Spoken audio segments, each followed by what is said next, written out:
Dinas Kesehatan Provinsi Sumatera Barat memusnahkan ribuan obat-obatan pada Senin 22 November di halaman kantor Dinkes Sumbar.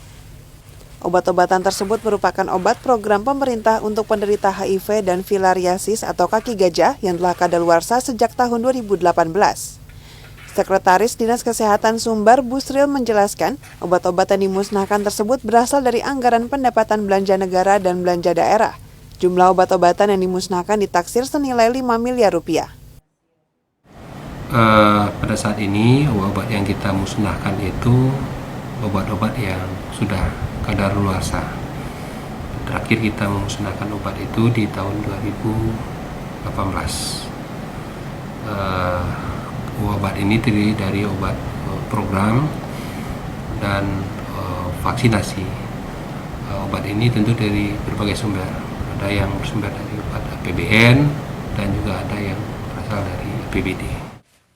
Untuk kegiatan pemusnahan tersebut, Dinkes Sumbar telah melakukan koordinasi dengan berbagai pihak, seperti Balai Besar Pengawasan Obat dan Makanan dan Badan Pengelola Keuangan dan Aset Daerah BPKAD. Obat-obatan kadaluarsa tersebut selanjutnya akan dibawa dengan menggunakan mobil khusus ke tempat pemusnahan limbah medis di Jakarta. Dari Kota Padang, Sumatera Barat, Melanie Friati, Kantor Berita Antara mewartakan.